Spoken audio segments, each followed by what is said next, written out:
Bienvenue sur Maine Public News Connect. Des reportages inédits de la radio publique de Maine sont diffusés chaque semaine en espagnol, en français, en portugais, en somalien et en anglais. Vous êtes sur Maine Public News Connect et bienvenue à vous en ce vendredi 18 novembre 2022. Au sommaire de ce bulletin d'information, le premier point porte sur l'analyse des élections. Nous parlerons des représentants immigrés élus de l'État de Maine aux élections du 8 novembre. Enfin, nous conclurons ce nouvel en bref avec la crise de logement dans la ville de Portland ainsi que le budget du système de l'Université de Maine. Je suis Victoire Liwanga et voici tout de suite les principaux titres de l'actualité de cette semaine. Les démocrates de l'État de Maine ont remporté les élections la semaine dernière avec le contrôle continu du gouverneur et de 2 chambres de l'Assemblée législative de l'État.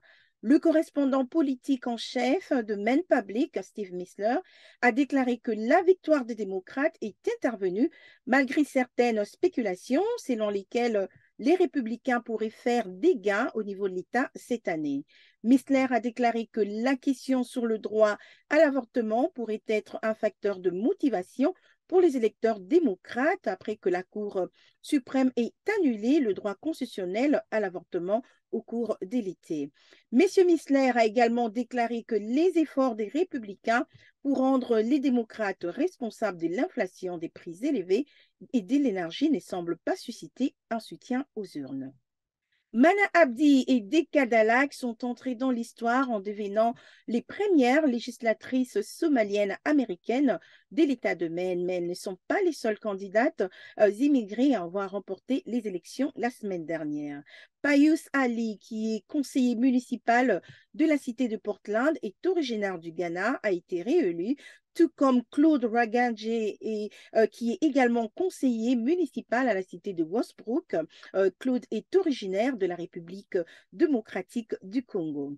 Dans la cité de Brewer, les conseillers municipaux Suba Fontaille, qui est originaire du Laos, a été également réélu. L'organisme Maine Immigrant Right Coalition, qui ne peut pas soutenir des candidats spécifiques, a déclaré qu'elle était ravie de voir davantage des élus issus de communautés immigrées de Maine.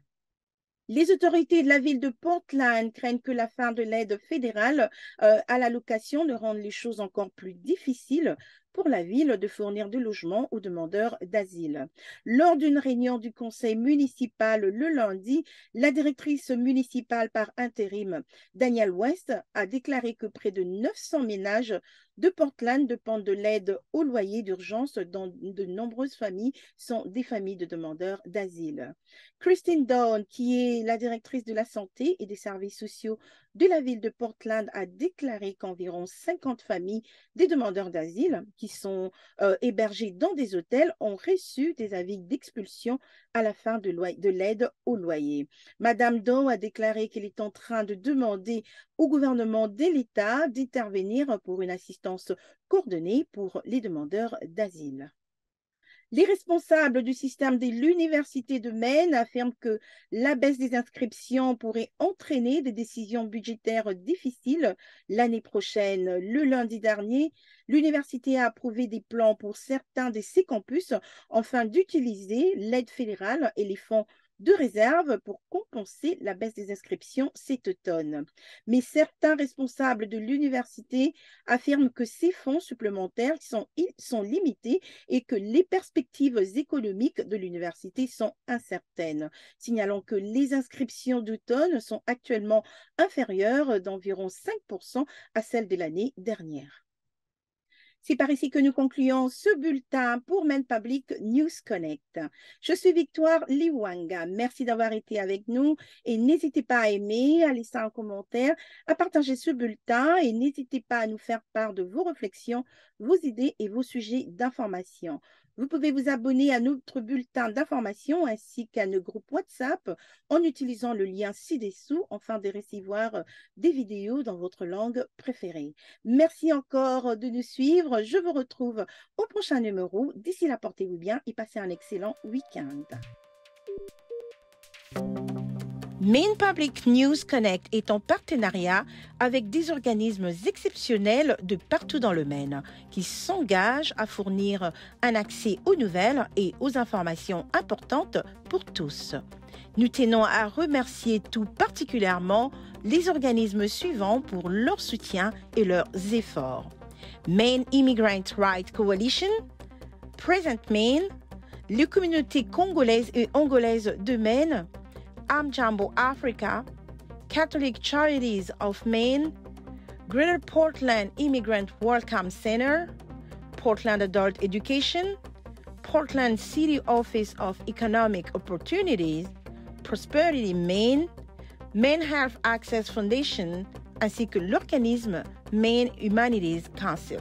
Maine Public News Connect a été rendu possible par des donateurs individuels, des entreprises et des fondations de partout dans le Maine, et plus particulièrement par Seaport Credit Union, Hannaford Supermarkets, IDEX, Kohu and Patricia Ewan, Maine Housing et Sam L. Cohen Foundation.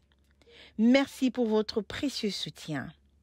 Maine Public News Connect est aussi rendu possible par Kohu et Patricia Ewan qui s'engagent à combler les différences culturelles dans nos communautés. Juntos. Ensemble. Warajir. Junto. Seaport Credit Union. Together. Chez Maine Housing, la maison est un confort, la maison est la clé.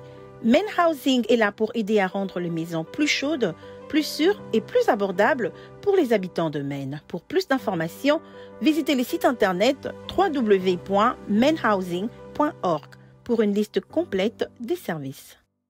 Hannaford Supermarket, qui célèbre la diversité de ses employés, de ses clients et de ses communautés et s'engage à favoriser un environnement accueillant. Ensemble, ils sont plus grands que des produits d'épicerie. Et pour en savoir plus, rendez-vous sur le site internet www.hannaford.com. Si vous souhaitez également soutenir ce projet, veuillez contacter Corey Morrissey au 207 232 02 41. 207 232 02 41.